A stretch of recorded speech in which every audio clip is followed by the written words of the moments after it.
Good morning. It's nice to see you. Welcome to St Mary's Church, Bletchley. If you've not been here before, which I know some of you haven't because I've been explaining some of the building to you. We're sitting in a Grade 1 listed building. It's got a lot of history. It started off with a group of monks praying on this land and turned into a church and has been a place of prayer and Christian worship over many centuries. So you're sitting in a very historic place. The oldest part of the church is the bit you walked through, which is the arch on the door as you come in. And you'll see, as you go out, look back on the beaks of the birds and the face of Christ just above the door there.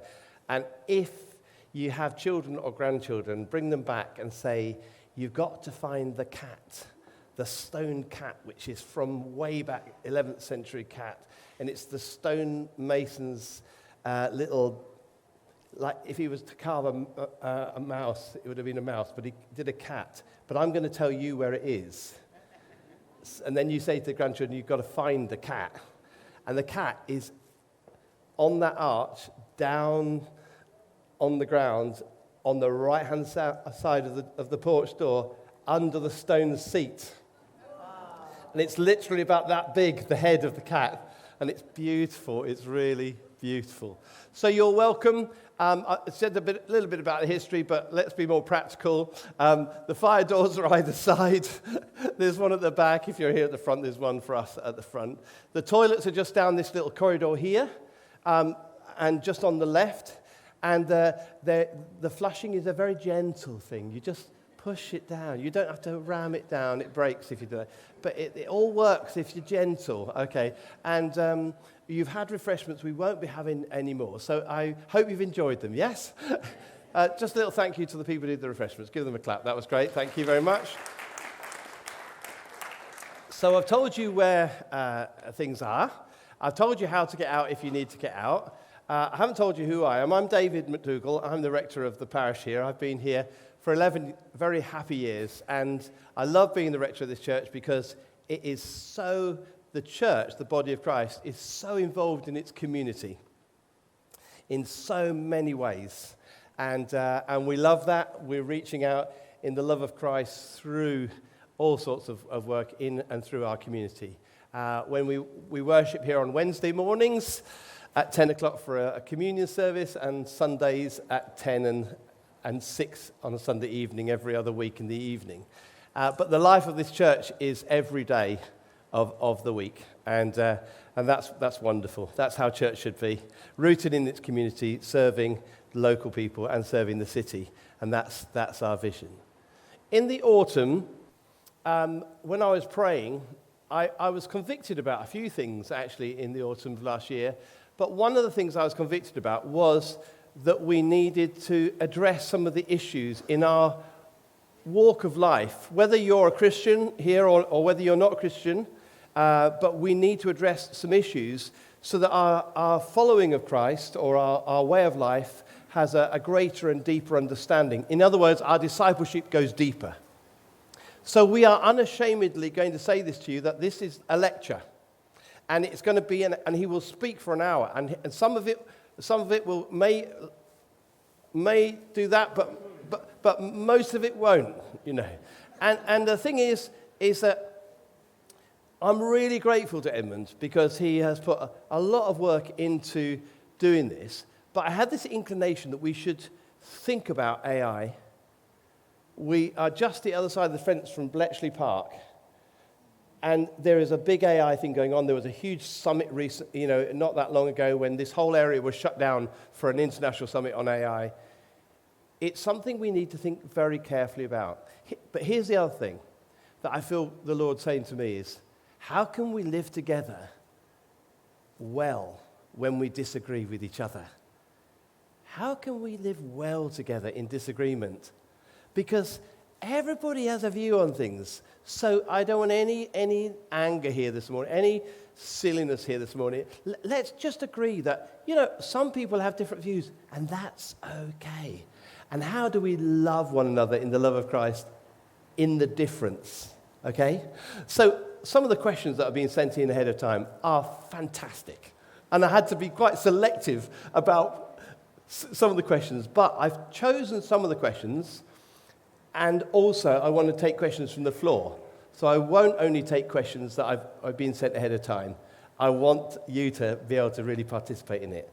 Halfway through, I'll get you to stand up, stretch, touch your toes, whatever you want to do, just for a moment, so you actually move your move your bodies, and that'll be great. Let me just check my notes, make sure I've covered everything that I'm supposed to before I introduce Edmund to you. Yeah, well, the other thing that I want to say is we've got here on the front row Dr. Vasco Fernandes, and he is going to be our next speaker for another one of these in, we think, June, around the June period. He and I need to fix a date with the church diary, but we're going to have another time like this, which I'm very grateful for, with Vasco. Vasco is a retired consultant physician and GP for the NHS. He's patron of the MK Therapy Centre, which is an MS charity. He's a trustee, Milton Keynes of Age UK as well.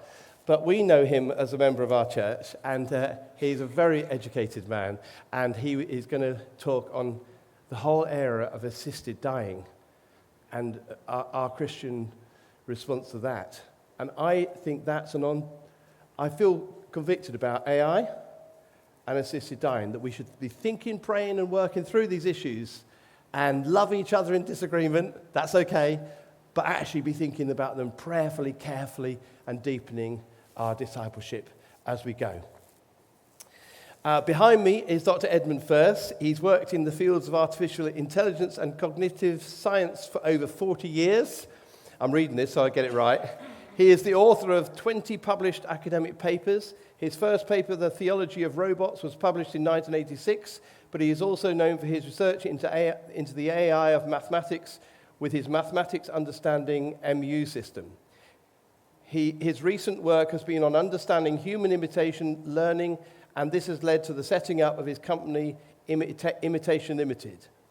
First worked for GEC, Telecommunications, and subsequently in the universities of Warwick, Sheffield, and Glamorgan. He has 4 university degrees and is qualified in the field of mathematics, computer science, psychology, and education. He is a practicing Christian and currently worships in both Anglican and Catholic churches. And I would like you to give him a huge welcome.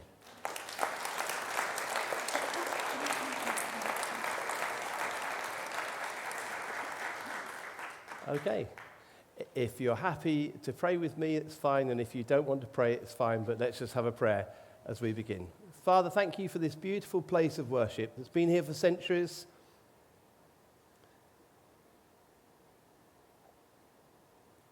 Thank you that your presence is always where your people are.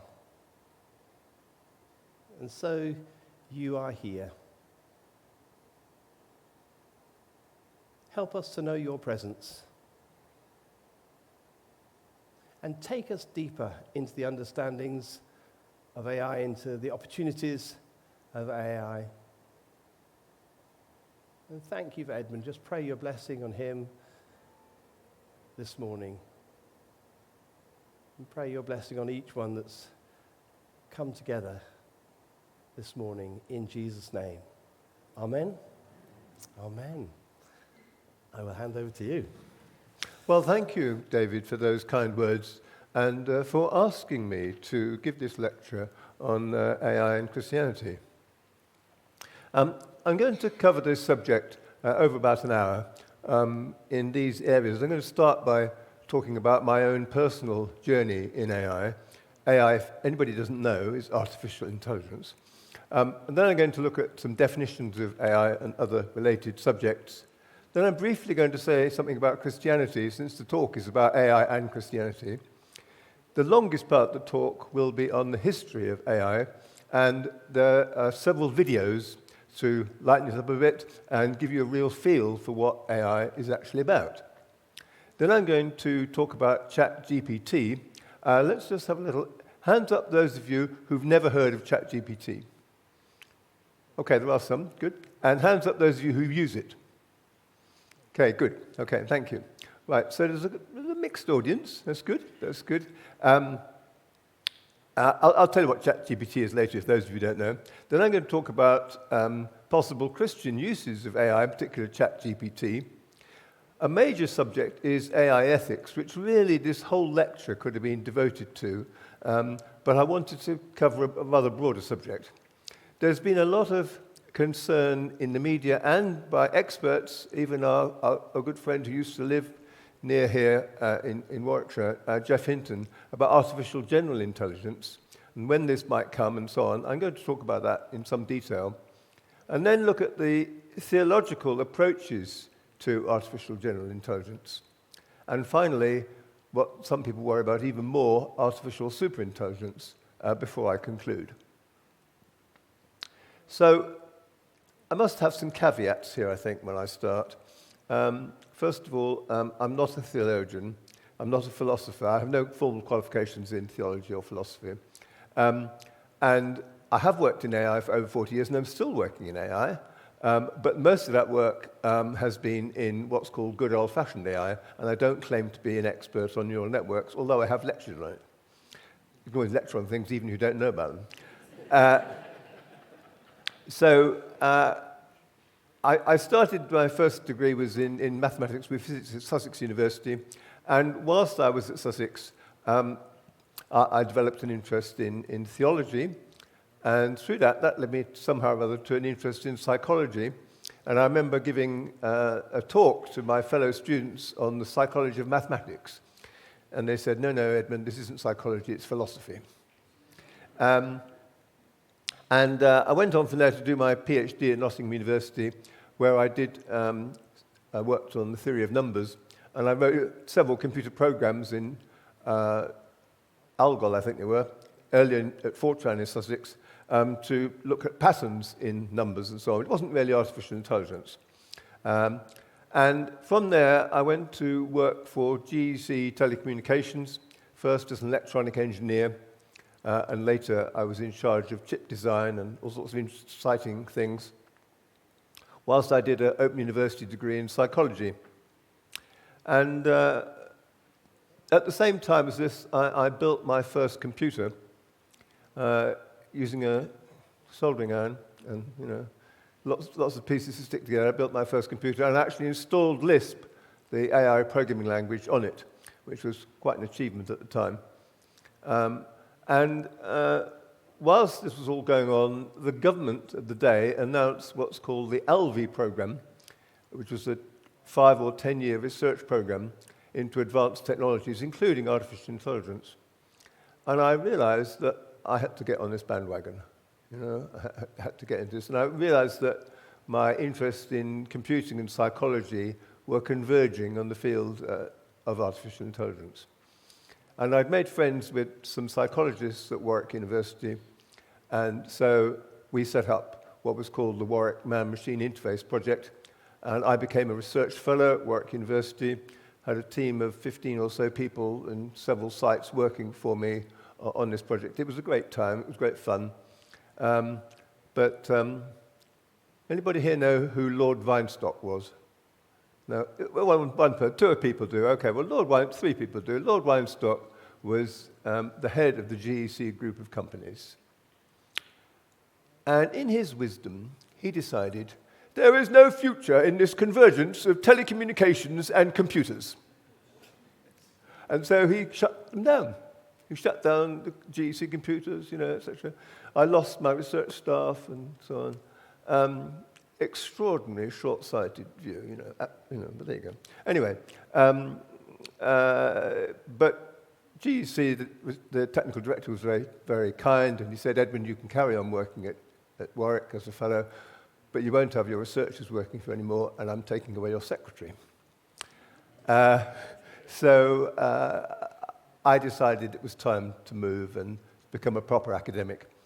And I moved to Sheffield University, where I had a marvelous time working in the psychology department, teaching AI and cognitive psychology. Hold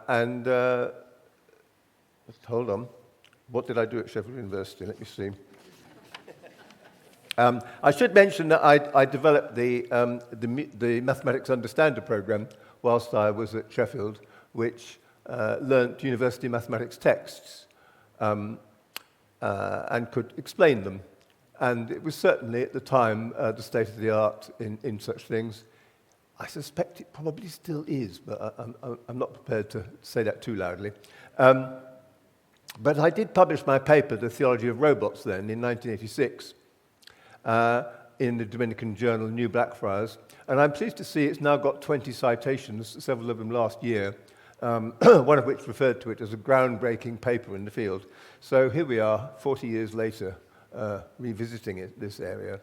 I was also a member of the British Council of Churches Working Party on Artificial Intelligence with John Polkinghorne, but sadly we never produced a report. And I also had a letter in The Independent, which was entitled Towards the First Catholic Robot. That was their title, not mine, and several letters in the tablet. From Sheffield, I moved to the University of Glamorgan, which is now called the University of South Wales, ostensibly to teach AI in the computer science department, but they decided that actually I couldn't just spend all my time teaching AI, and since I had a degree in psychology, I could jolly well teach personal skills, and then later they even made me teach business, which was helpful when I set up a company later. In my work on trying to understand mathematics, I discovered something that my system couldn't do. It was long division.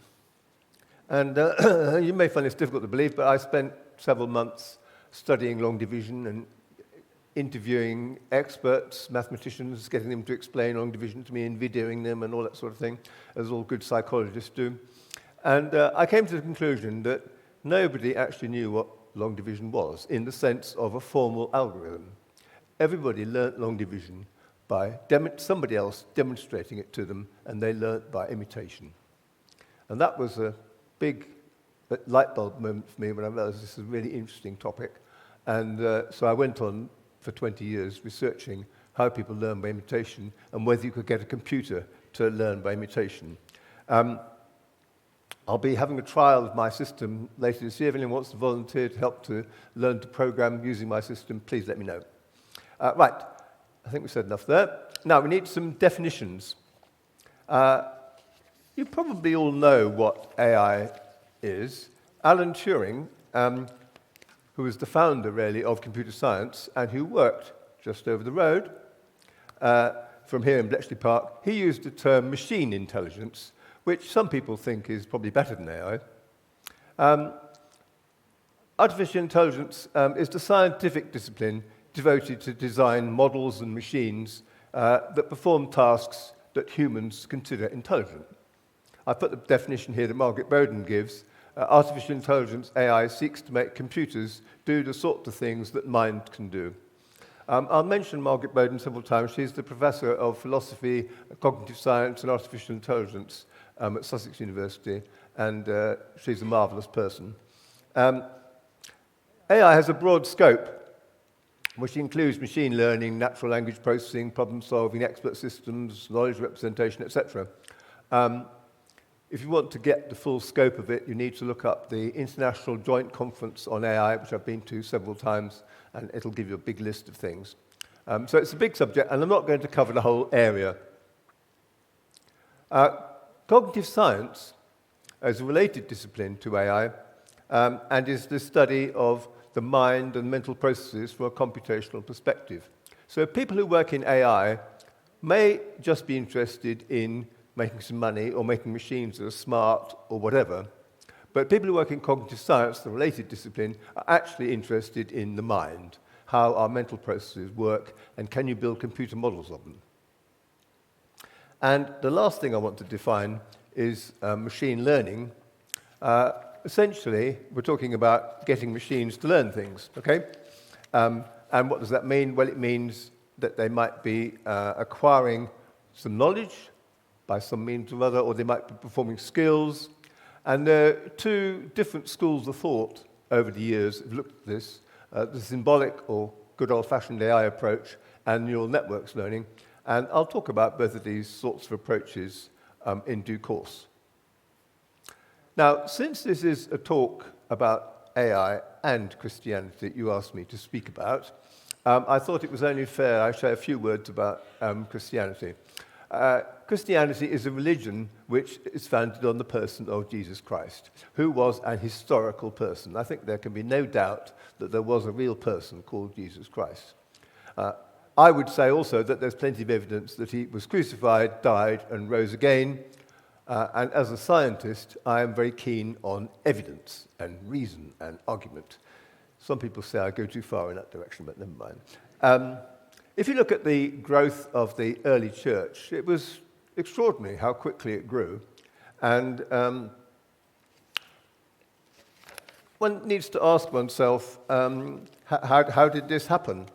You know, how did it grow so fast? Francis MacNutt wrote an interesting book on healing, and he suggests that the reason why the church grew so fast was partly the preaching of the gospel, but also all the healings that took place.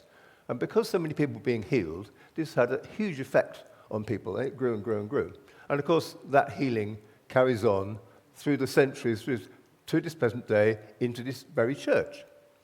There's also, of course, been a huge concern for the poor, what some theologians refer to the option for the poor, which is also a very important aspect of Christianity.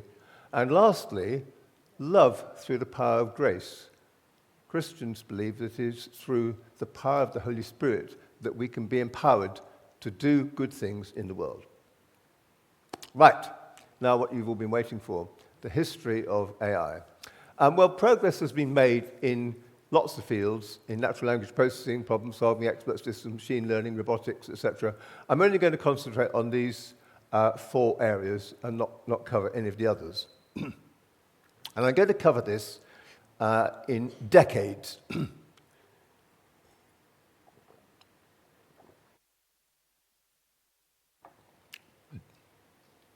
So in 1950, Alan Turing, who is a great hero of mine, a great man, he wrote the paper, Computing Machinery and Intelligence. And this really introduced what we now call the Turing test to distinguish between a person and a computer. They had to type something in, and you had to read it and say, was it a person or was it a computer? And this eventually led to things called chatbots and what's called the Loebner Prize, which started off in Bletchley Park and then went all over the world and sadly stopped last year, I believe, to test whether any machine achieved this. So far, not really. Although people have claimed that ChatGPT does, but that's another question. 1956, John McCarthy, one of the real founders of artificial intelligence, coined the term at a conference called the Dartmouth Conference, and he also invented the important Lisp programming language. 1956 saw a groundbreaking program by Newell and Simon called the Logic Theorist, which was able to prove simple theorems from Principia Mathematica. Now, I know for a fact, I reckon, none of you have read Principia Mathematica. Principia Mathematica was written by our well-known famous philosopher Bertrand Russell and his colleague Alan North Whitehead. And this tome had lots of theorems in it which were attempting to prove in logic, mathematics, derive mathematics from logic.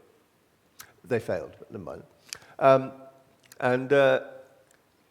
Their program, the Logic Theorist, proved some of these theorems from axioms, which at the time, and probably subsequently, people thought, well, that's pretty clever. I'll just mention in an aside that it's believed that only 3 people ever read Principia Mathematica, and it's not known whether that includes the authors. Now, in 1957, Rosenblatt developed the perceptron, and there's a picture of it on your right. I hope you like my picture. My daughter said it was marvelous. Which shows it works by having models, electronic models, software models of neurons on the left, input neurons, which feed through weighted links to the output. And the system learns what the weight should be to give the appropriate output. That's a very simple explanation.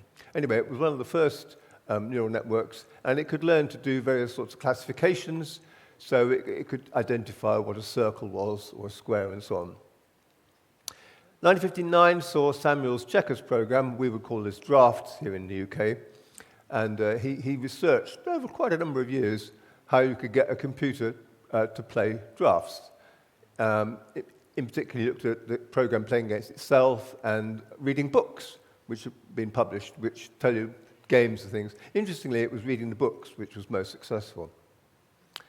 1961, Unimate was the very first industrial robot. There'd been robots before then in research labs and so on, but this was the very first research lab. Then, 1956, Weizenbaum produced his program ELIZA, and I'll show you a video of this in a moment. But it was one of the first examples of how computers could understand language, written language. Shaky the Robot was MIT, and a relatively simple robot, but it could move boxes around the different rooms in MIT. And then in 1969, Minsky and Papert published their paper, which was a critique of the perceptron. And this was absolutely groundbreaking paper because it showed that the perceptron couldn't do all the things that people thought it could.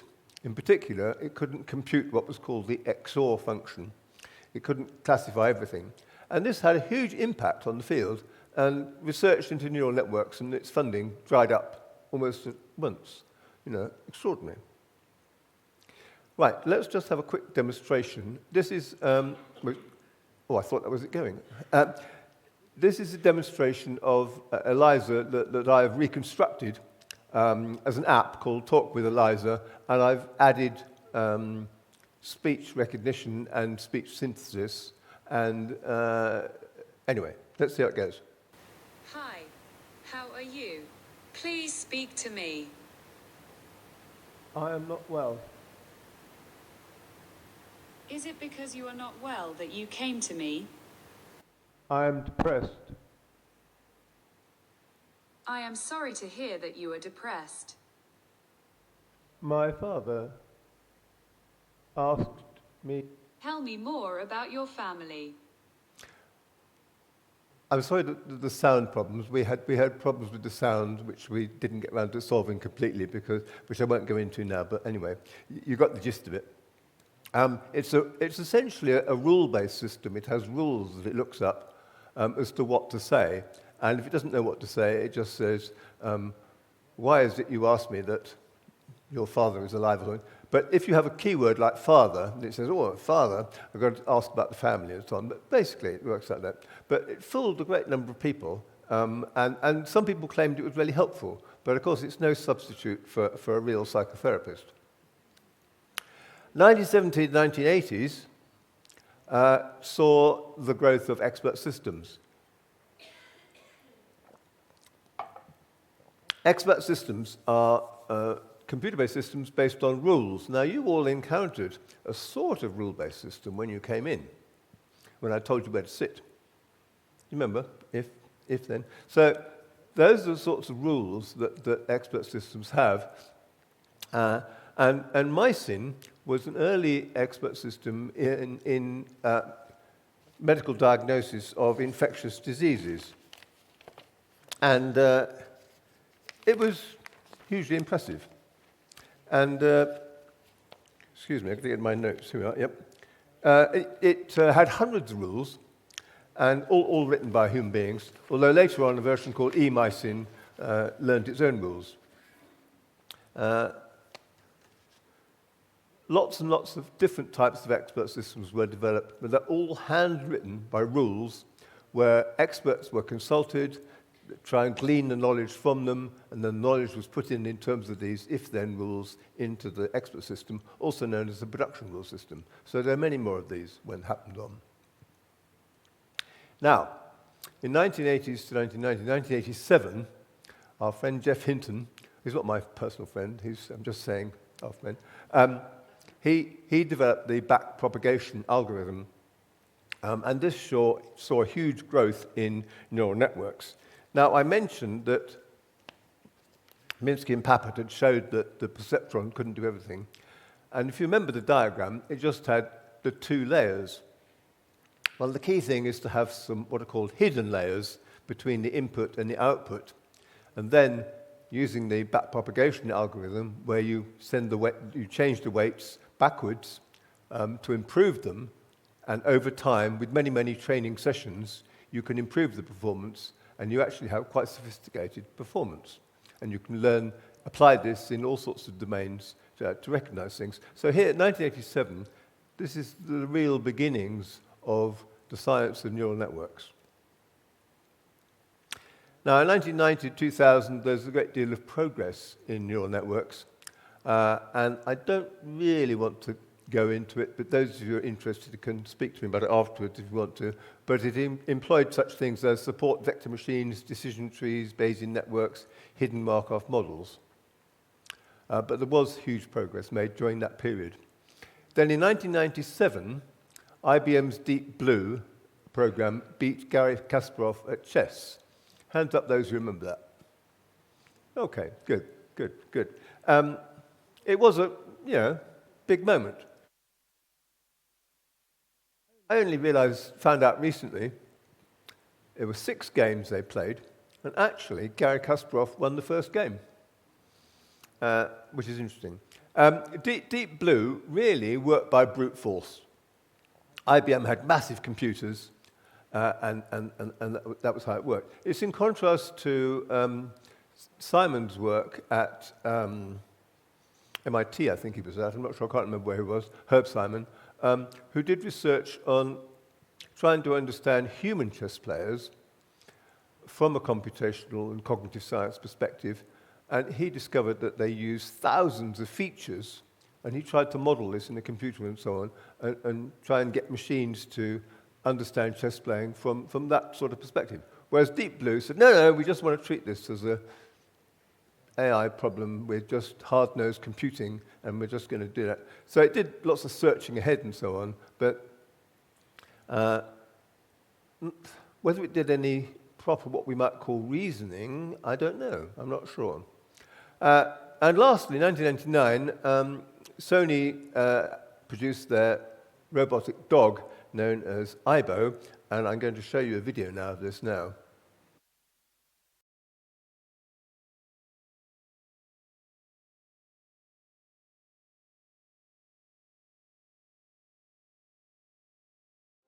I hope you like that.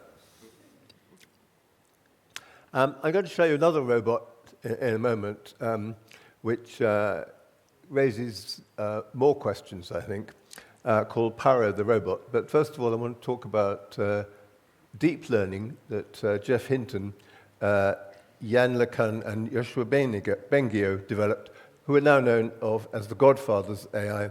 That they rekindled interest in neural networks and introduced deep learning, which had a major impact. It uses multiple layers of artificial neural networks, and it revolutionized fields of speech recognition, image recognition. And this was a really important breakthrough. Right, let's have a look at this video.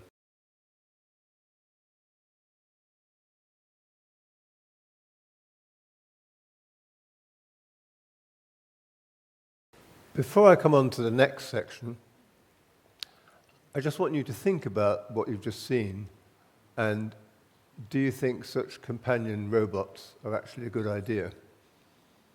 And the video made all sorts of claims about how effective its therapy was and so on.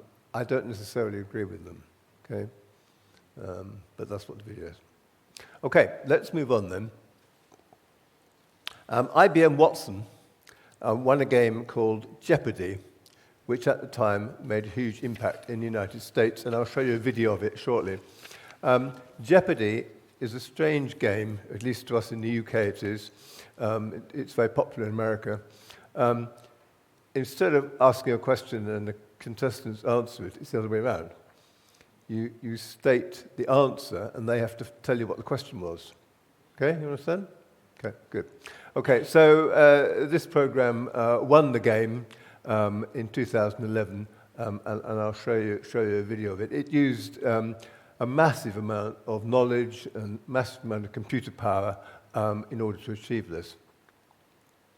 Then in 2014, DeepMind, which I think is based in London, anyone know? I think that's right. Their program AlphaGo managed to beat the world champion at Go. Go is a Japanese game, I think it is, which is a lot more complicated than chess. Computer scientists would say it has a much bigger search space. And so this was very impressive performance to be able to achieve this. 2015 saw the founding of OpenAI, which was founded by Elon Musk, Sam Altman, and others. And the goal was to develop artificial intelligence in a way that would benefit all of humanity. Whether they still kept to that goal is another matter. OpenAI was initially established as a non-profit organization with a mission to ensure that AI advancements are safe, transparent, and accessible to everyone. Now, Sophia the Robot, which I'm also going to show you a video of, was a highly advanced humanoid robot developed by Hanson Robotics. And she's known for her lifelike appearance and ability to engage in natural conversations. Although, when you show the video, you can judge for yourselves how natural you think the conversations are. And she became globally famous when Saudi Arabia granted her citizenship. This is the first time that such a thing had happened. I don't know whether it's the last time. And it's brought global attention to the field of AI and robotics. As I said, I'll show you a video shortly. Now, transformer models were introduced in 2017, and these helped improve how computers understand and generate language. These use a mechanism called self-attention to focus on the important words in a sentence, no matter what their position was. And this allows them to process entire sentences or paragraphs at once, making them faster and more accurate. In particular, they can be parallelized and run on many computers in parallel. And they're the foundation for many AI systems, including ChatGPT. GPT-3 was released in 2020 and is a powerful language model produced by OpenAI. And it has 175 billion parameters. You saw in the earlier diagram of the weights and things. This is hugely bigger than what the neural networks were before. And it can do things, as you probably know, like writing essays, which students think are marvelous. Academics think, gosh, this is terrible. Even creating poetry. And last week, there were examples of a story produced from scratch, which people were quite interested in. Anyway, it's trained on a vast amount of data, much of which has been stolen.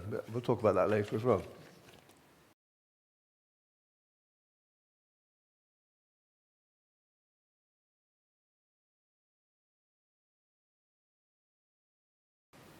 I'm going to stop there, but they do raise lots of interesting questions, which we can talk about later. So now I'm going to talk about ChatGPT. Well, for the benefit of those who are not familiar with ChatGPT, it's an AI program that can answer questions, provide information, and solve problems. And it's free to use at the website chatgpt.com. If you type ChatGPT into Google, it'll find it for you. And ChatGPT means Chat Generative Pre-trained Transformer. As I mentioned earlier, it has 175 billion parameters, which is sort of mind-boggling, and trained with hundreds of billions of words from all the text it's read. If you're using an earlier version of ChatGPT, and you don't sign up to pay for a more modern version, you may find that it's a year or two behind the times. I remember when I first started using ChatGPT, I asked it, who is the King of England? And ChatGPT said, there isn't a King of England, there's a Queen. And so I had to set him or her right, that there is a King of England. And then after that point, he carried on the conversation, acknowledging that there was. But that correction that I'd given to ChatGPT was just to my personal dialogue and wouldn't be shared with everybody else. this text that is read all sorts of things, all sorts of books and journals and so on, with a total disregard for copyright. So we'll come back to that later. The training, despite all these massive computers, took a few months. I mean, isn't that extraordinary? I mean, this is very different to human learning. We don't learn that sort of way at all. But it does make mistakes. And it's good that currently when you use ChatGPT, it says at the bottom, ChatGPT can make mistakes. Do not use for anything important. Mistakes are called hallucinations. When I was giving a sermon here earlier in the year, or last year, on holiness and prayer, I did some research with ChatGPT and asked it for theological articles from journals on the theme of holiness and prayer. Came up with 10 suggestions. And the 10th one looked really exciting. It was really on the subject. And it was by a well-known theologian in New Blackfriars, a journal I'd published in. And so I went to the database and looked it up. I couldn't find it. So I emailed the editor and said, "Excuse me, but I can't find this." And he said, Edmund, this is just ChatGPT having a hallucination. It doesn't exist. It made it up." And this happens all the time. I use a related program in my work sometimes called Copilot to synthesize computer programs. But again, they quite often don't work. And then you have to spend a great deal of time trying to work out why it didn't work and trying to correct it and so on. So it does make mistakes. I don't really want to go into this in great detail because I'm not really an expert, and I think I've explained most of it already.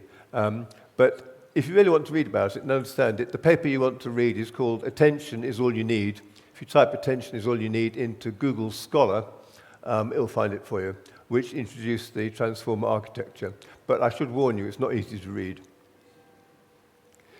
Okay, now I want to move on to, since this is a talk on AI and Christianity, I thought I ought to specifically look at the Christian use of AI. And ChatGPT helped me in producing this list of the ways ChatGPT itself could actually be used by Christians in Bible study. So you can use it to understand Scripture. You can have verse explanations. You can ask the ChatGPT to explain a verse, for instance. You can say, what does John 3:16 mean? Or what's the significance of Psalm 23, etc. You can ask about contextual analysis. You can ask what was happening at the time during the book of Exodus, and so on. You can ask for the key meaning of words like what does agape mean in Greek, and so on. You can obviously compare translations. That's quite easy. You can ask for help with particular themes or topics like forgiveness, faith, grace, prayer, etc. You could ask for devotional prompts. Give me a devotional thought on Romans 8:26, 28, and so on. Or how can I apply a specific verse to my life? Like how can I apply Philippians 4, verses 6 to 7 in my daily life, etc. Feel free to look up ChatGPT yourselves and try this out. I just mentioned prayer guidance. It can suggest specific prayers and so on, but it doesn't actually pray, if you see what I mean. I hope you do. But there are robots in Japan who are much keener on the use of robots and so on, which do actually pray. I'm sorry to say I failed to bring the example robot demonstration of the robot praying for you, but it's set up in one of their monasteries. Okay, let's move on. Now, a big subject, AI ethics.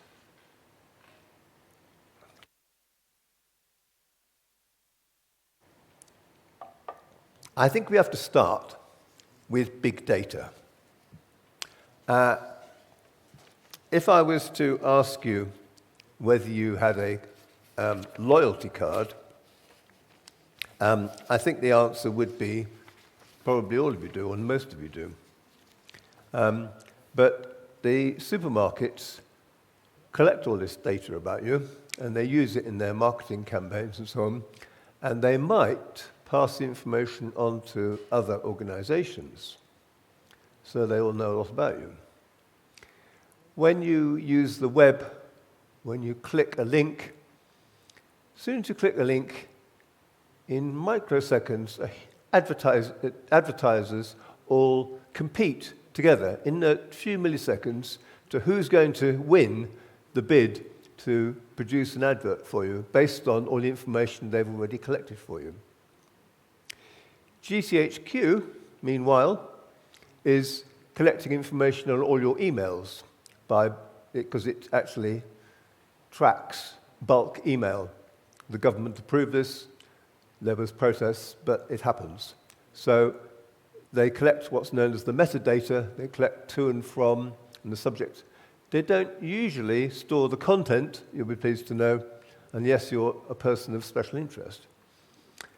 Now, a lot of this came to the fore, I mean, all the security use of things, Snowden showed all this to be the case, but the real scandal was with Cambridge Analytica. Hands up those of you who know about the Cambridge Analytica scandal. Yeah, about a quarter of you. Okay. Well, you all need to be enlightened about this.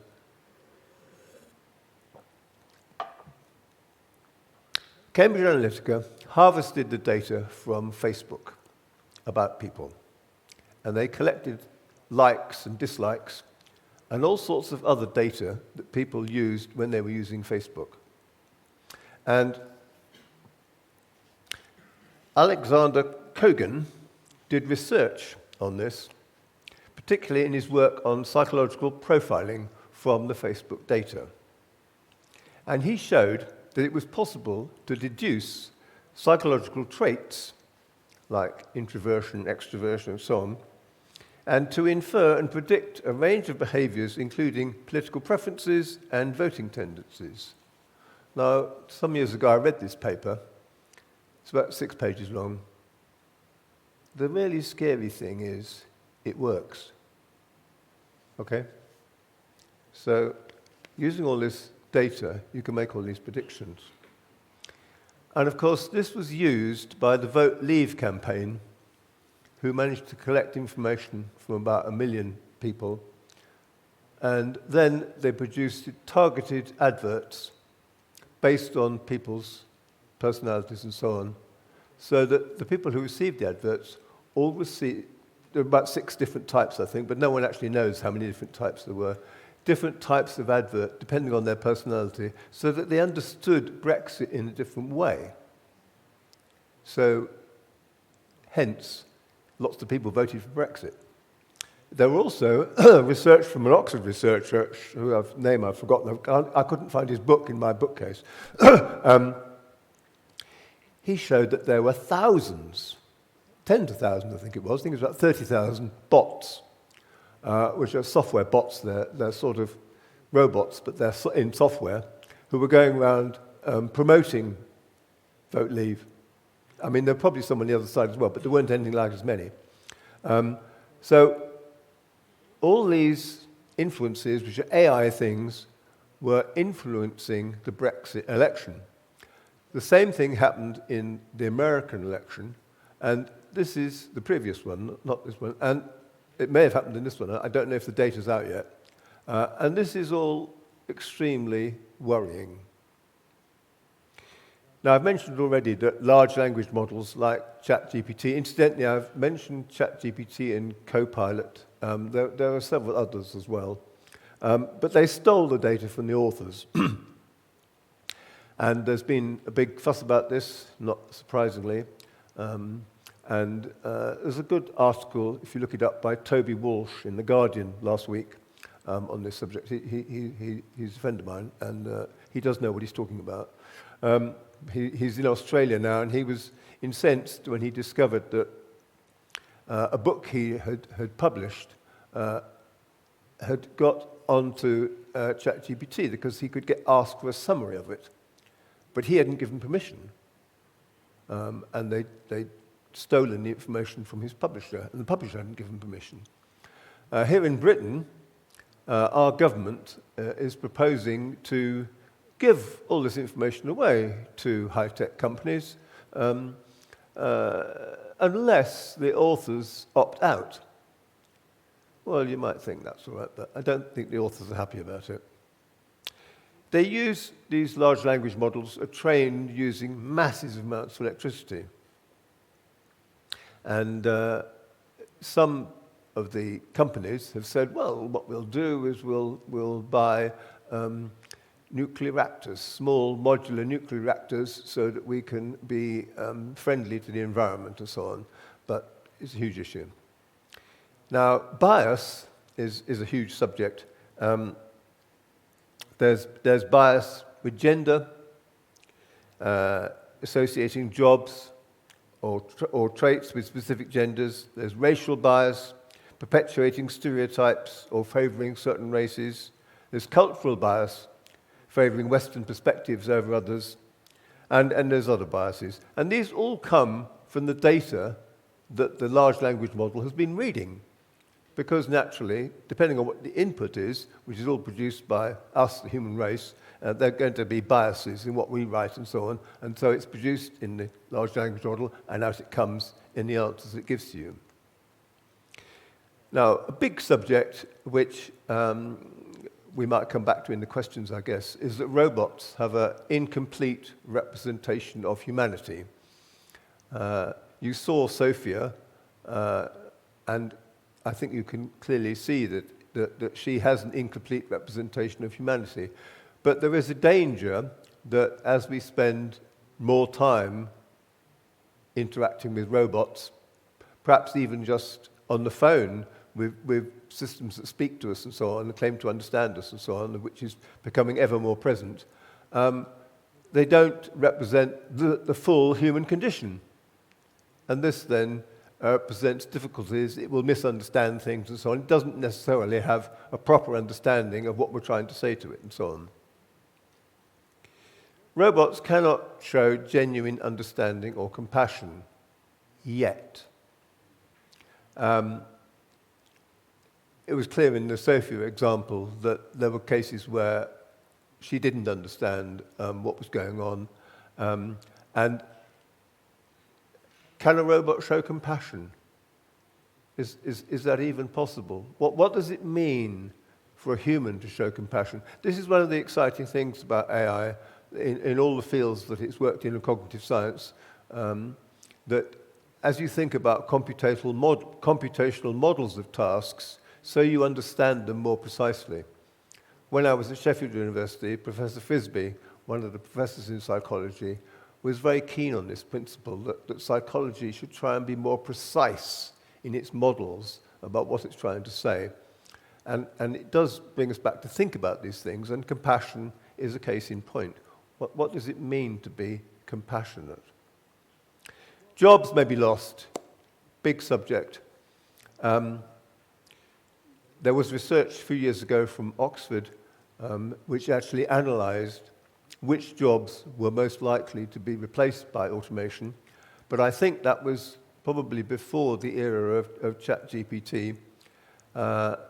If you've read your newspapers this week, you'll see that the British government is keen on the use of artificial intelligence in the civil service and elsewhere in the NHS as well, and thinks that huge progress can be made, which probably means job losses. Other people have argued that, well, it may not necessarily mean job loss, it may mean that the job is more productive and that things that were rather menial, whatever, could be done by the machine. Or that new types of jobs would be created. But when the pace of change is fast, as it has been with ChatGPT, I think you'll find that jobs are lost rather quicker. Rather more serious, probably, is autonomous weapons.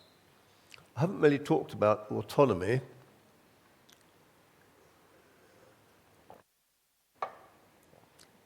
A system is autonomous, essentially, if it thinks and decides and acts for itself. It can choose its own goals, make its own plans, and so on. Now, such systems already exist in AI, but they're rather simplistic in what they do, and they're not weapons. But the United Nations has tried for several years to ban autonomous weapons. And I wonder if you can guess which countries are opposed to this. Britain and United States.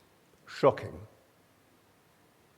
But there's also the current AI military usage.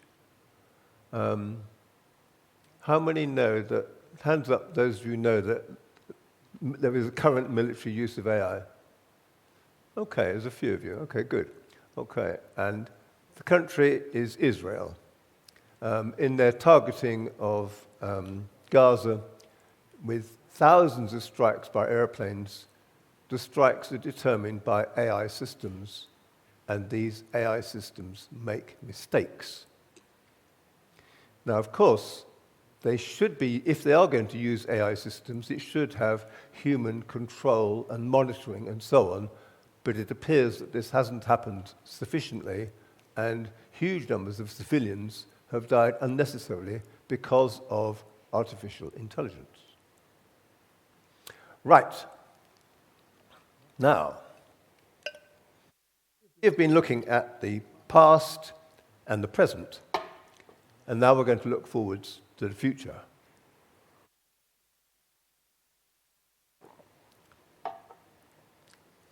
Artificial general intelligence. So I'm going to look at the definition, when this might happen, why it might be a good idea, arguments against, why it might be not a good idea or impossible, the research that leads to it, and why ChatGPT will not lead to it.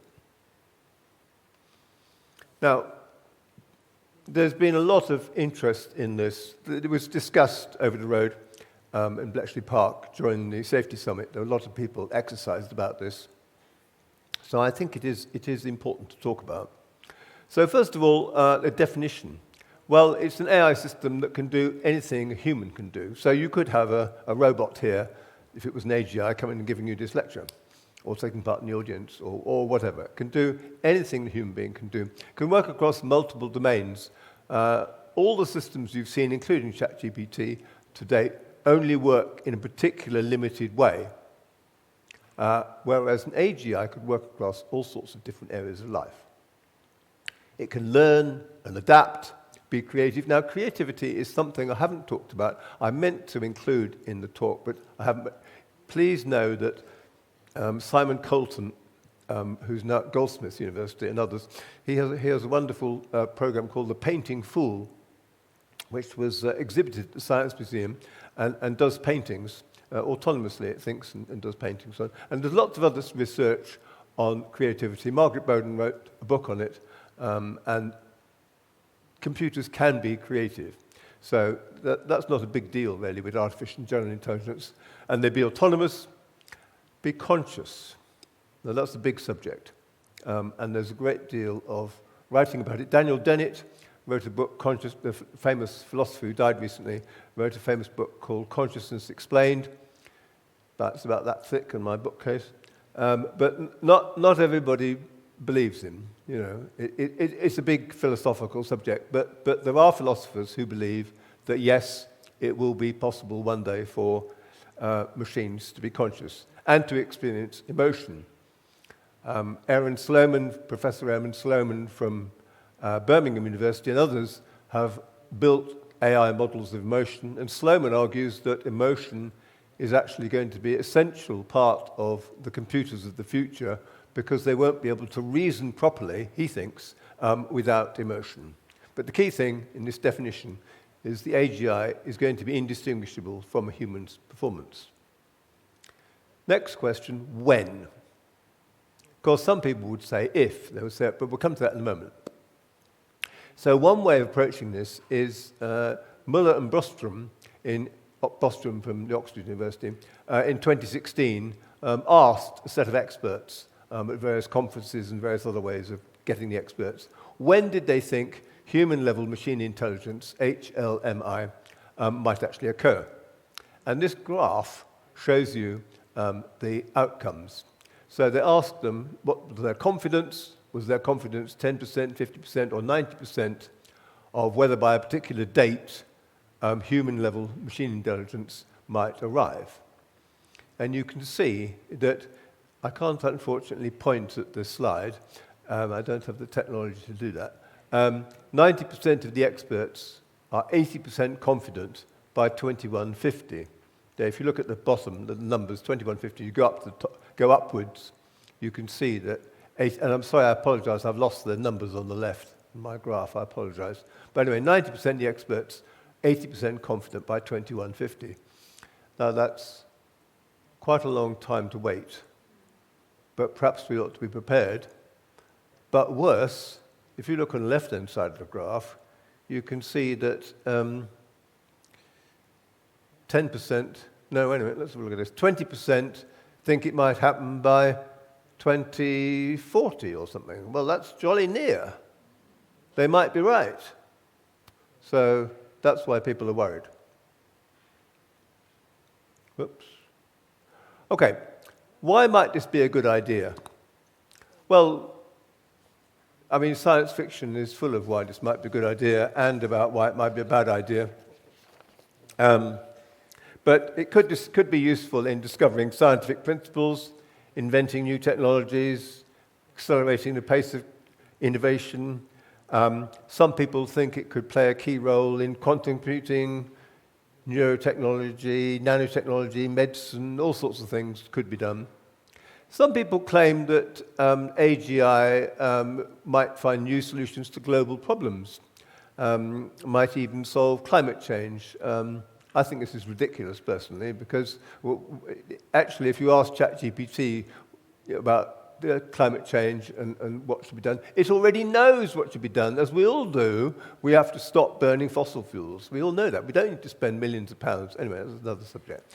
But it could, some people claim it could produce problems, increase productivity. I thought I'd add this one of mine on exploration of space, because if you had your AGI as pure software, and that's a big issue because most of us in the field believe you need embodied cognition for it to really work as AGI, so you need a robot. But anyway, if you could have a software AGI, then you could send it from one planet to another electronically at the speed of light, and then it could reconstruct itself in its robot there, and away it goes. So this would be a fantastic way of moving around space.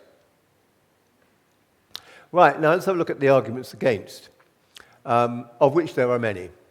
The first one is consciousness. There are lots of philosophers who believe that, no, it can't be done.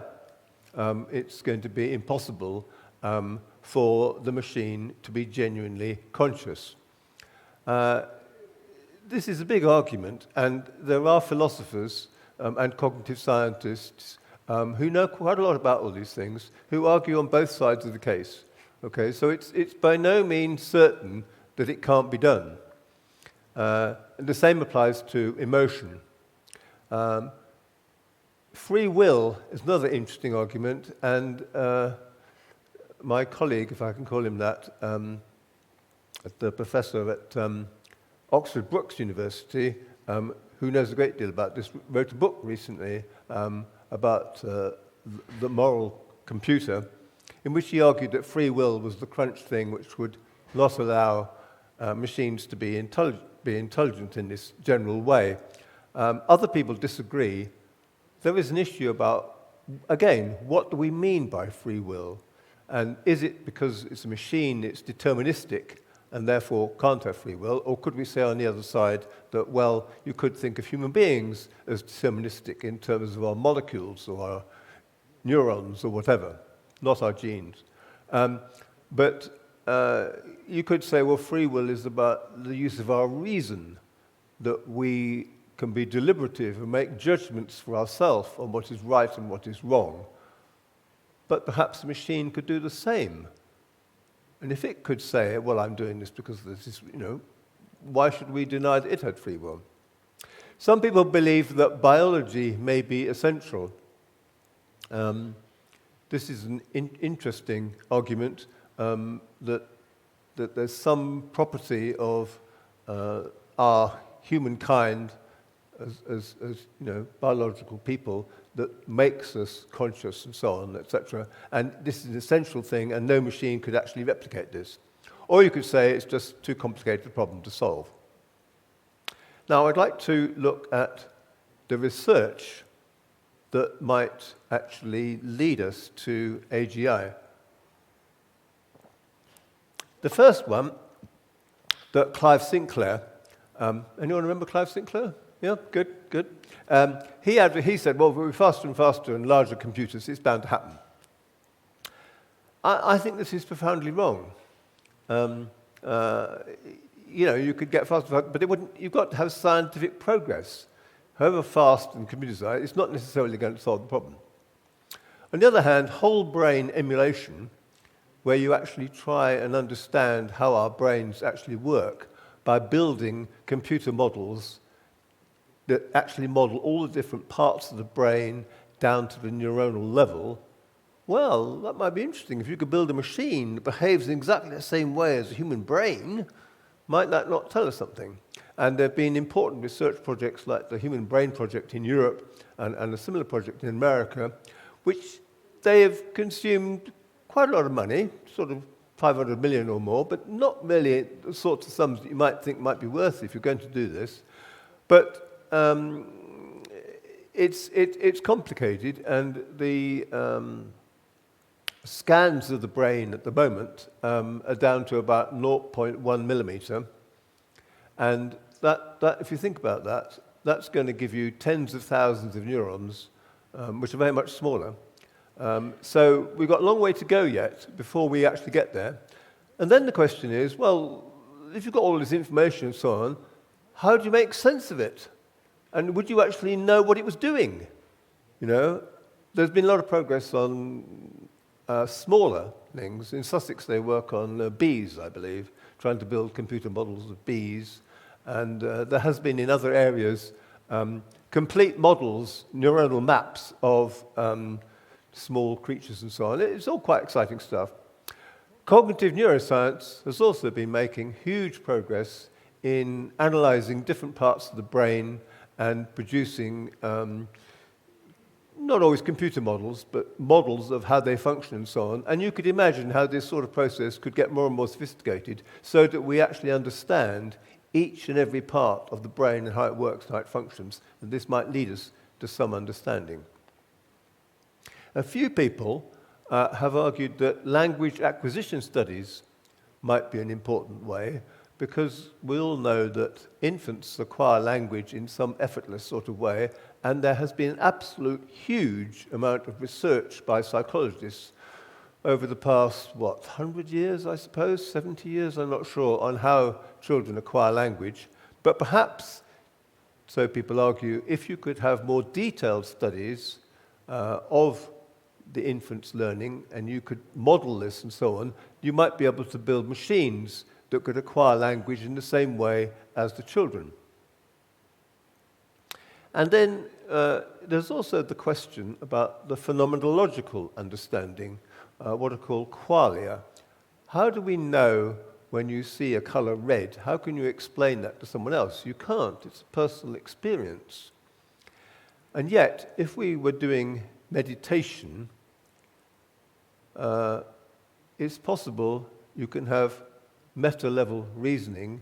You can think about your own thoughts, and perhaps if there was medical scans going on at the time, it could analyze what that was going on, but you would be able to report on what it was you were doing, and perhaps under drugs and so on, you might have different parts of your brain impacted and so on, etc.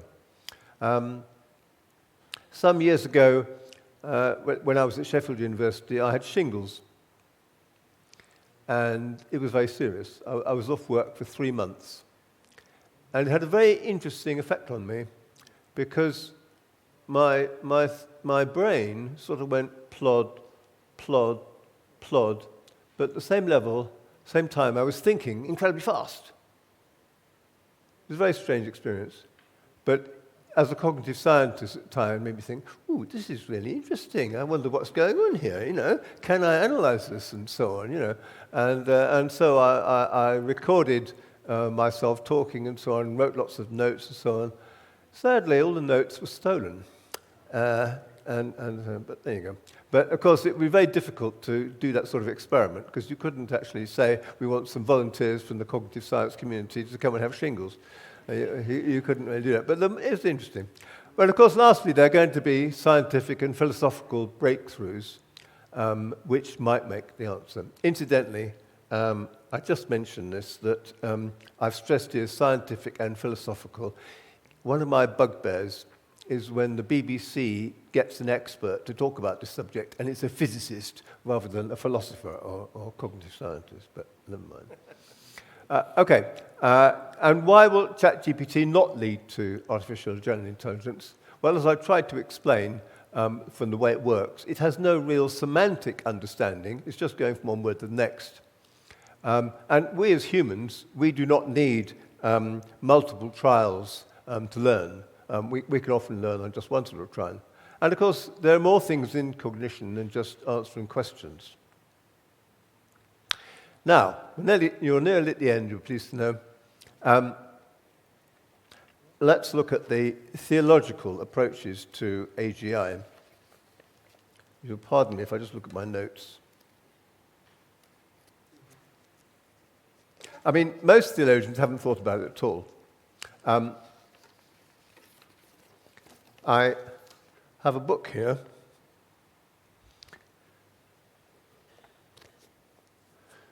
Encountering Artificial Intelligence, Ethical and Anthropological Investigations. This was commissioned by the Vatican, came out last year. It's a very interesting read. It does deal with the ethical challenges with AI, and it talks about the Catholic social teaching, which is important. And it talks about promises and pitfalls of AI in contemporary life, and so on. And it even has recommendations for an AI future. But the sad thing about it is it has very little on the actual future and artificial general intelligence. It doesn't actually get round to addressing that really important question.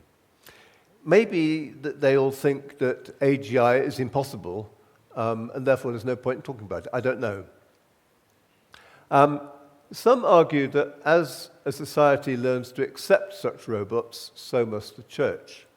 And in Japan, it's clear that to some section of the community, there is a much more acceptance of robots and so on, but obviously they're a long way away from real AGI. So these Japanese, they're more sympathetic, have robot prayers and blessings. There's a nice article by Eugene Curry, who advocates conditional baptism for robots. I proposed this 40 years ago, I think.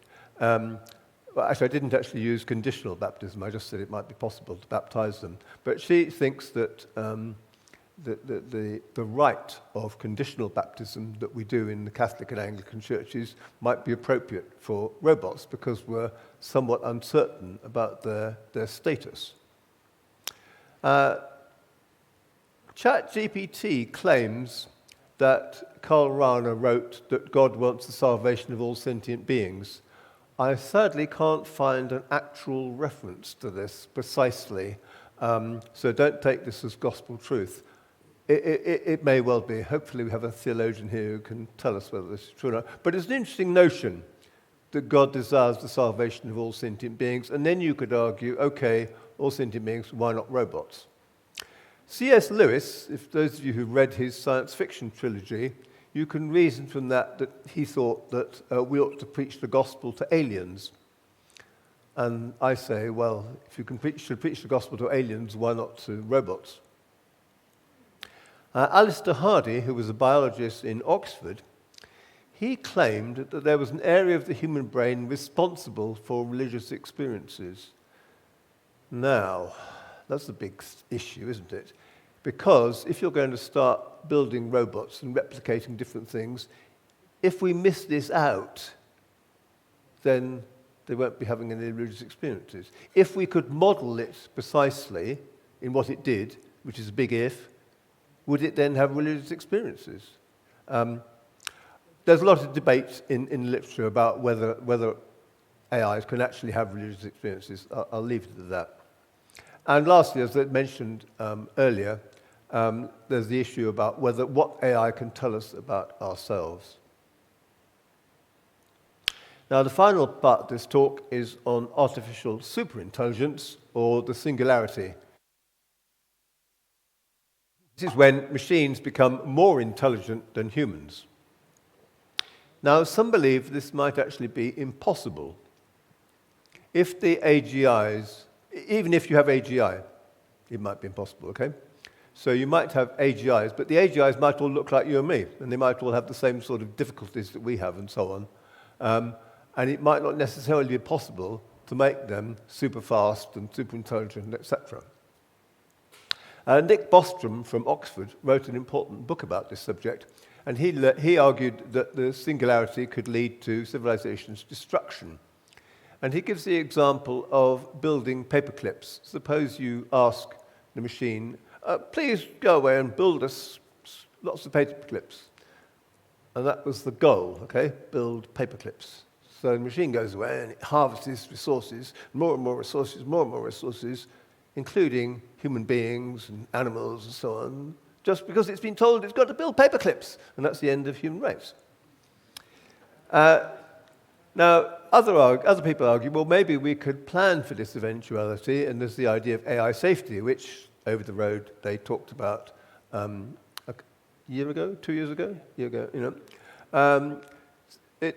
some people say this is going to be difficult, but we ought to at least think about it. And that's why you're all here, or some of you are here, because it's important. We think about these things in advance. Some people talk about kill switches, but then other people say, no, the machine's going to be too smart for that, it won't work. But I think one could argue that the machine should be open to reason and hopefully be moral.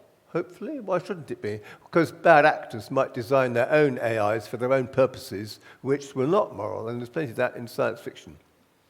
But lastly, it would not be God. Now, can you guess what my conclusion is going to be?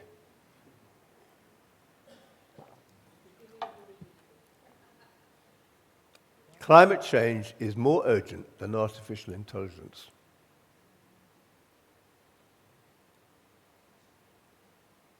There's been a great deal of hype recently about AI, a great deal of interest, a great deal of money, particularly in America, talking about $500 billion being spent on new machines and so on.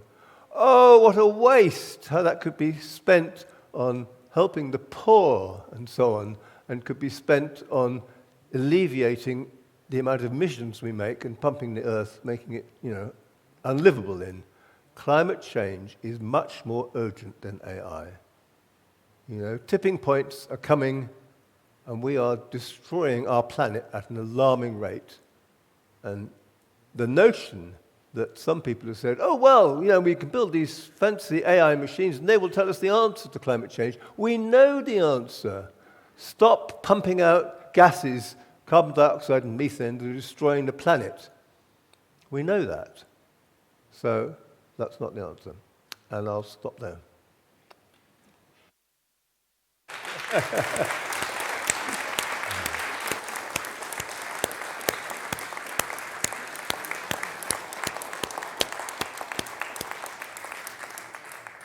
This guy, is very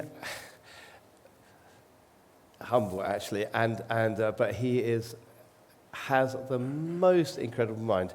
And he didn't lose me. I can't believe it. He did he lose you? He did it so well that actually I stayed with him all the way through. I hope you did. I just think that's been fascinating on so many levels. And I'm going to select a question that was sent in first, but I would like to for you to indicate to me how many people, just so that I can work out on timings, how many questions are around from the floor. Just raise your hand if you've got a question. I just want to see how many we've got. 1, 2, 3, 4, 5, 6, 7. Yeah, okay, yeah, that's fine. Thank you. So we can just gauge, and also it helps Edmund gauge how long an answer to give to questions so that actually we can try and cover all the questions that you have. Now, you actually have covered, looking through the questions that were sent ahead, you've actually done brilliantly about covering quite a few of them. But I suppose, I wonder if you can just do a little bit more. Can AI become conscious? I think you've touched on that very well, but do you want to say anything more about that? Because that seems to be quite a common question coming through that was sent on the internet to us. Personally, I believe the answer is yes. There are certainly philosophers who think the answer is no.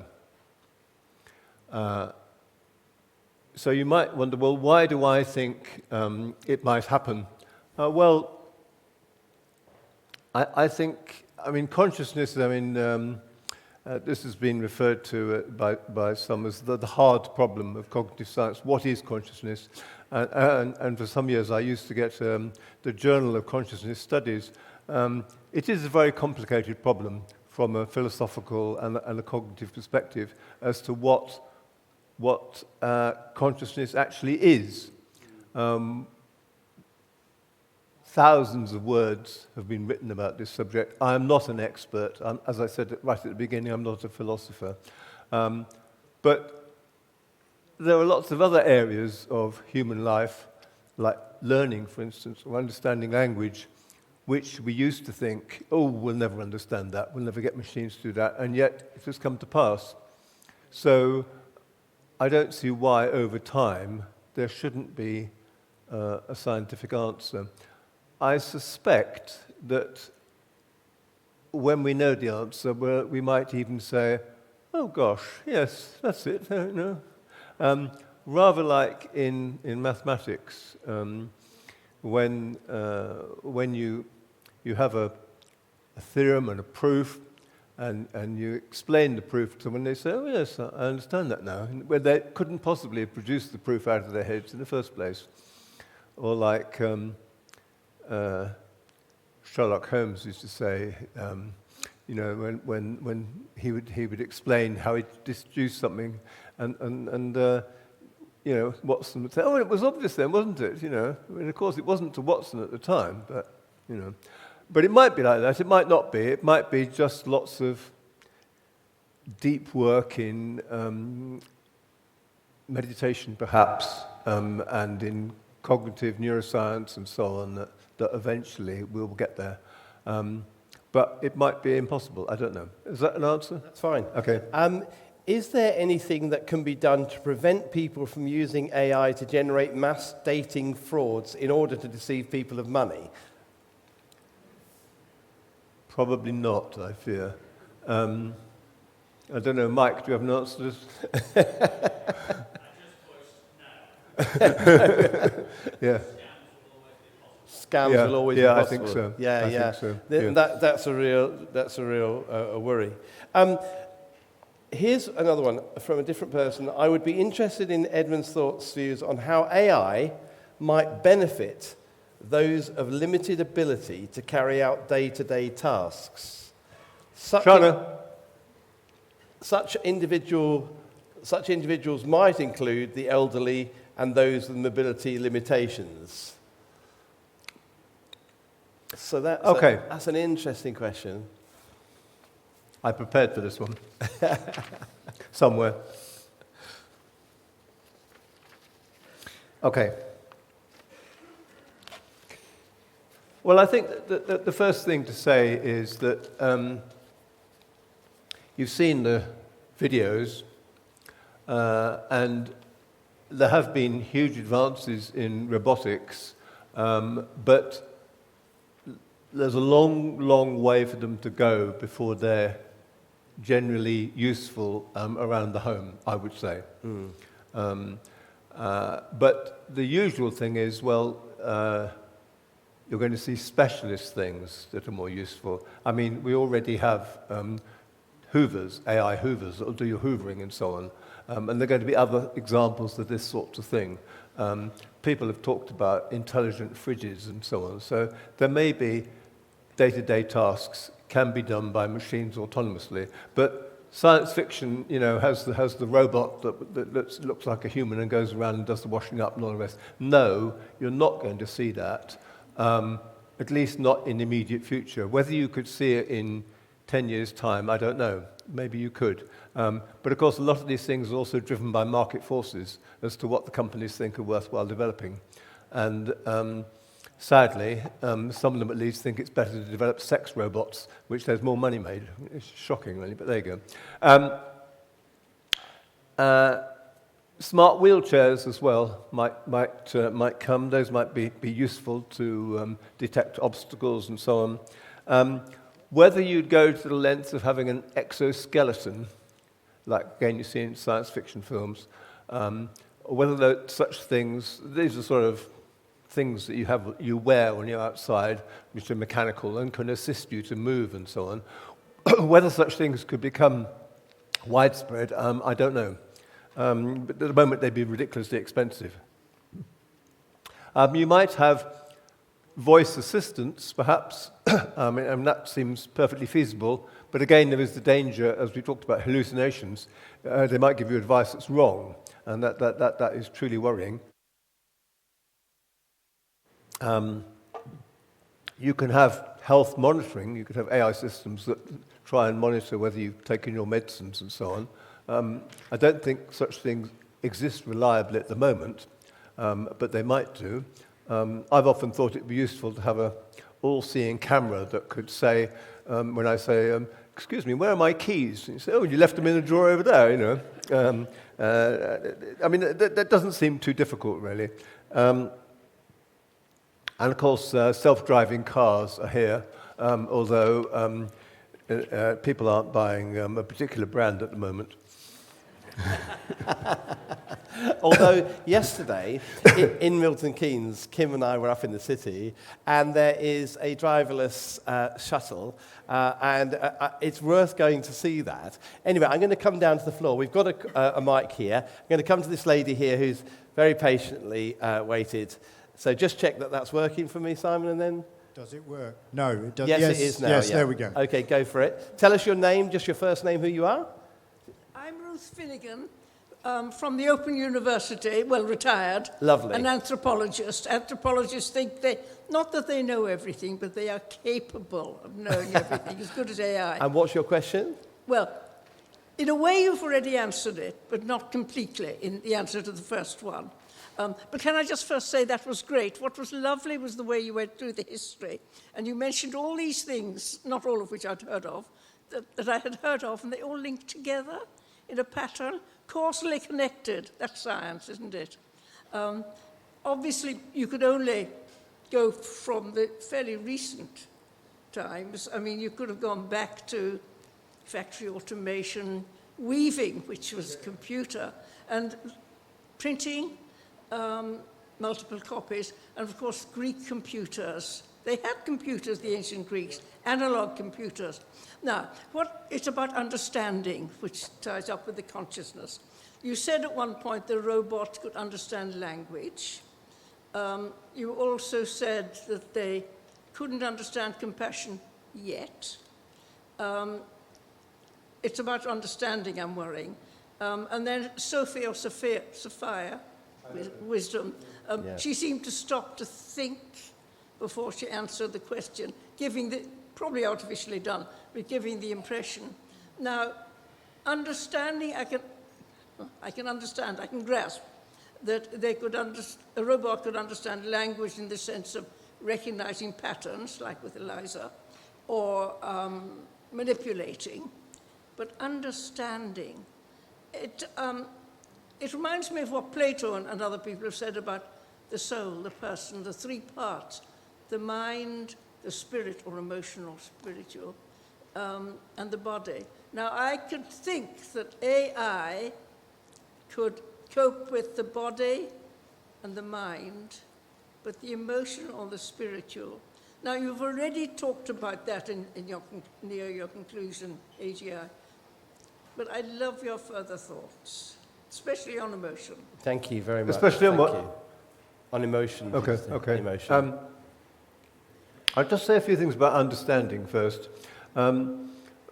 My earlier research on mathematics, I had the audacity to call my computer program the Mathematics Understander. And so I believe that in some sense my program did genuinely understand the mathematics that it was reading and which it used to check proofs and solve problems. And it attempted to do this in a human cognitive way. So it had a fairly sort of sophisticated model called the contextual memory system of how it had all these features indexing the memory and so on, so it could retrieve what it knew, and it knew how to reason about it and so on. So it did, in some sense, understand it. And I was pleased when I presented it at an international AI conference with a video session that the people there saying, "Gosh, look, it looks like it's doing it like a human," which whether it was or not is another matter, but I think it was to some degree. So I think, and there are plenty of other work in AI where people have built models that have, in some sense, semantic models of what's going on. But ChatGPT and other large language models do not. They don't have this semantic underpinning of what they're doing, okay? And that raises another issue which I haven't actually mentioned of explainable AI. Could you actually, which is a movement to say, well, what we need is AI systems that can explain themselves. There has been some progress in this field, but there's a lot to be done. So I'm sort of rambling in trying to answer your question, Ruth. There's certainly been a huge amount of work in AI on understanding. But as I said, ChatGPT and so on, it's a sort of surface thing. It doesn't really understand what you're doing. But that doesn't mean that machines of the future shouldn't be able to understand. If, for example, we go down the example I gave of understanding language acquisition, if the machine modeled an infant and learnt like an infant and built up somehow or other with an appropriate cognitive architecture an understanding of language and of itself and how to move its arms and all the rest and what it was to be a person in some sense, then perhaps it would genuinely understand, etc. And if it had the appropriate, you talked about emotion. I should say a few things about this. In mammals, we have a limbic system, which is a part of our brains, which you know much more about this than me. You can tell them about it. Anyway, which does the work of emotion in our system. The important thing about it is not only a certain, yes, I'm not sure, anyway, never mind. Okay, the important thing is that under certain circumstances we get angry or we're sad or happy or whatever, and chemicals are released which affect huge parts of the brain. Believe it or not, people have built models of this sort of process. You won't see this in ChatGPT or any other commercially available things, but they do exist in laboratories. People have built such systems so that when, in some way, a state of happiness or whatever, electronic chemicals or whatever they are in their model somehow are released to affect the nodes around them and so on. So it has been done.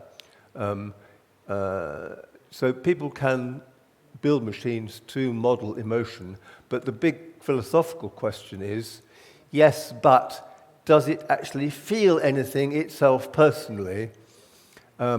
This is also related to a philosophical and cognitive science AI distinction between strong AI and weak AI, which there's a nice analogy from metrology with thunderstorms, namely that you can build a computer model of a thunderstorm and you can understand all sorts of things about it and so on. And that's the sort of weak thunderstorm system. And the strong thunderstorm system would be, well, it also got wet. And that's the big sort of distinction. And anyway, I think that's enough. Let's have some more questions. So let's go over to this side because would you go right to the back? And we've had a lady, so we'll have the guy on the end there first. Let's have a man ask a question. Thank you. Edmund, as a person with ADHD and dyslexia, is there any accessibility that you would recommend with AI, such as systems that allow you to write text-to-speech prompts and things? Is there anything that you would recommend for someone who's neurodiverse? I don't know. But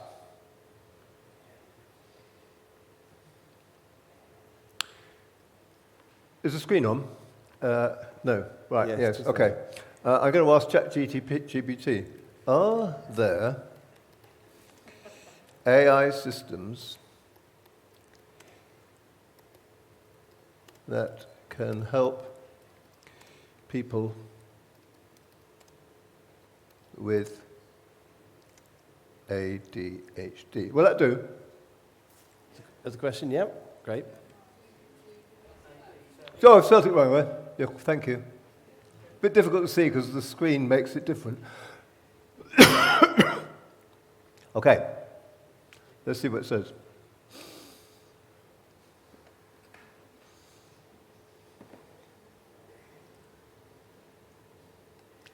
Of course, take the answer with a pinch of salt, okay? A big pinch of salt. Okay. It says that there are task management apps, AI-powered tools like Todoist, Trello, or Microsoft To Do can help people with ADHD stay organized by setting reminders, breaking tasks into smaller steps, and offering time management tools. Focus assistants, AI-driven tools like Forest or Focus at Will use sound or gamification to help improve focus and minimize distractions. I don't know anything about that. I don't know. I don't even know if that's true. You could look it up on Google anyway to see if that's true. CBT apps. Now, there are some experts here in CBT in the audience who might know about this. AI-powered mental health apps like Wobot or Wiser offer CBT techniques to help people manage their symptoms. I suspect the experts are critical of this. Or don't know. Okay. And note-taking and brainstorming tools, AI tools like Otter AI or Notion can help with organizing thoughts, taking quick notes, and keeping track of ideas, which can be difficult for people with ADHD. Right. Is that helpful? That's interesting, isn't it? It's interesting to use the thing and see what happens. Okay, so we're coming back to this side. Okay, and we'll have the microphone over here to Hannah. Ask, as someone who's also ADHD and dyslexic, can it also remind us that we need to use those apps in the first place? Because that's the problem. Brilliant. To Hannah. Thank you, Simon, for that. Thank you very much for the lecture. I do like your conclusion, but my questions are, A, how many in the field think the same way as you do? B, why the distraction from climate change and the focus, hype, and investment in AI? Okay, I think the answer to the A, I tried to answer with my graph, that certainly in conferences I've been to and so on, the vast majority of people working in AI think that AGI will come, but they argue about when. Now, the second question, did you understand? Do you want to say it was me? No, just say that again, because I wasn't quite sure either. Okay, I said, why the distraction from climate change and the hype in Distraction? AI? Distraction. Okay. Sorry, distraction, yeah. And hype. Got it. Yeah, I think got it. I guess I would say the industrial military complex. I don't know. No, is that not the right answer? I'm looking at my daughter. I'm sure she might be able to answer this better than me. Oh gosh. Mike, do you have an answer to this? Expectation of power and profit. Hold on, the mic's coming to you. Sorry. Expectation of power and profit being greater from AI, I think. Than climate change. Yeah. With a contribution from Charlotte as well. No, thank you. No, that's Okay. right. Thank you. Okay, so this gentleman here, just on the left there. Hello, thank you for the talk. Just quickly, if I may, 2 questions. As someone that uses AI all the time for everything, from an Alexa to machine learning algorithms in my work and all of these things. I think a lot of these things, as a lot of technology, is not a moral agent, right? There's no morality inherent on the device or the technology. Is a regulation or the use that we put, those things into use, like internet. There's wonderful things. You can learn everything on the internet, but you can also find the worst of the worst on the internet, right? And is regulation that needs to help, in this case, to help us use the technology better, as a humanity. So that's why. What do you think about regulation, and where does that, lead in terms of, government policies and all that? And lastly, as Christians, right, that we, in the meta-narrative of the Bible, that we are building the kingdom of God here, right? This is the new heavens and new earth. What should our position as Christians be towards the development of these technologies? Okay. Did I mention this book already? Yes. Yeah, okay. Some of these questions are discussed in this book. I recommend it to you. Encountering Artificial Intelligence, Ethical and Anthropological Investigations. Okay, that should be enough information for you to find it on Google. And this is a really considered account to answer some of these questions. Trying to remember the first part of the question. Sorry? Regulations. Regulations, yes. Okay. Regulations. Codes of practice is another way some of these things are looked at, and some AI professionals have moved towards codes of practice and so on. A long time ago, there was a body called CPSR, Computer Professionals for Social Responsibility, and I looked it up, I think it was yesterday, and I was sorry to see that it stopped, its website didn't have anything after 2008. So I find that rather dispiriting, but perhaps there are other bodies, I'm sure there are. So professional bodies of people working in the field can produce codes of practice, and this has been done. But that doesn't necessarily mean that everybody obeys them. And you can always have rogue actors or I mean, if you look at the enormous growth of fraud in this country, electronically, it's just huge. Yeah. And there's a sort of decrease in burglaries. I'm not quite sure if I'm right about this, but huge increase in fraud because people have worked out actually they can make more money by working away on their computer than they can going around and breaking into people's houses, which is shocking and terrible. And we as Christians deplore this, but we have to work within the society we have and try and help the police force and so on, etc. It's a big subject. Yeah, okay. Well, I'm aware the church bell struck 12 o'clock, and I know there are other questions, and I'm sorry we're not going to get to all of them, but we're going to have one more question. I know you're desperate, aren't you, so to have it. So we're going to have one question, and then I'm going to draw this to a close, because some of you will, I did say 12, and it's 12, so we're going to do that. And then afterwards, please be sure you can approach Edmund. I'm sure you'll be up for that. I'll protect you. I don't suppose he needs it. Rosemary's going to ask a question. You're desperate to ask a question. You're happy to approach Edmund. Okay, so we'll come over here. That's lovely. To ask you a question. So, in the past, the Jews, they like to build idols. So they always kind of diverted from the real God to some inanimate object.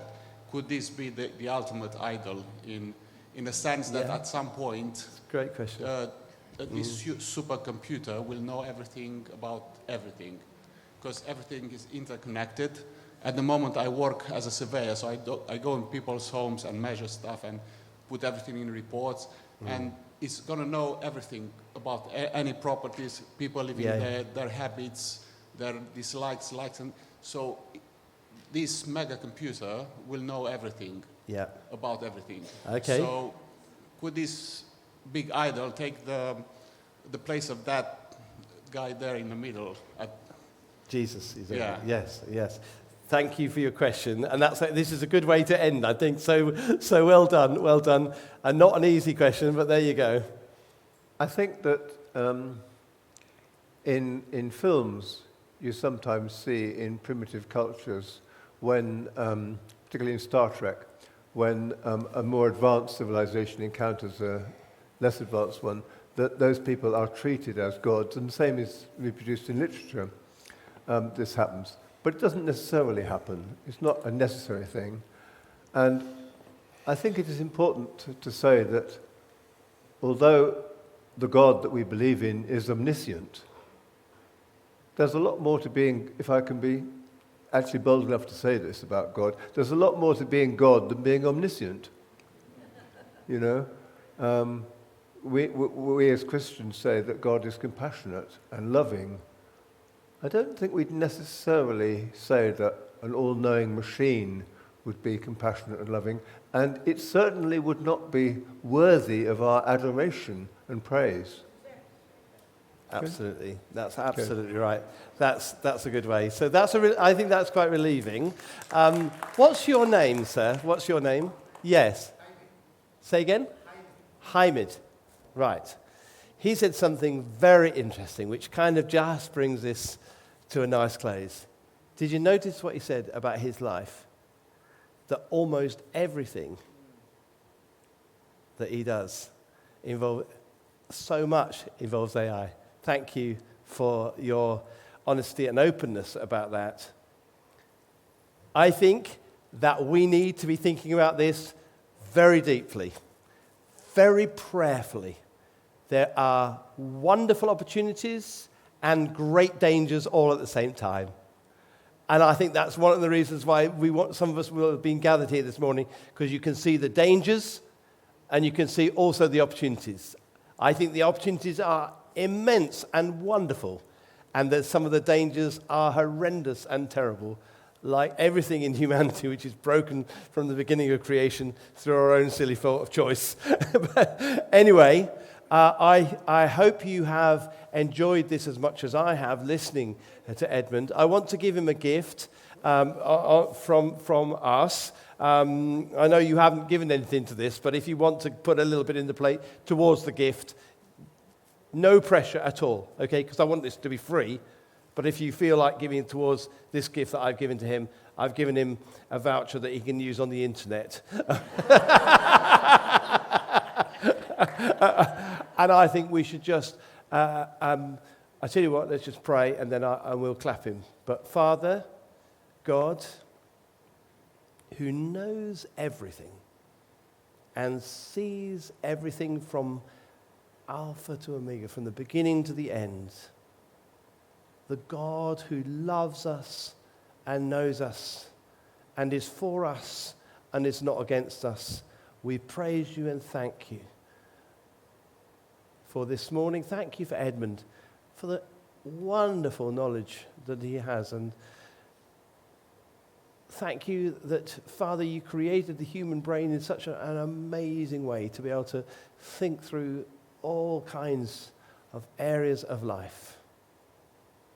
Father, thank you that you sent your Son, whose promise it is that we might have life and life in all its fullness. May that be true of every soul that's here in the church this morning. May the Lord bless you as you go on your way. In Jesus' name, amen.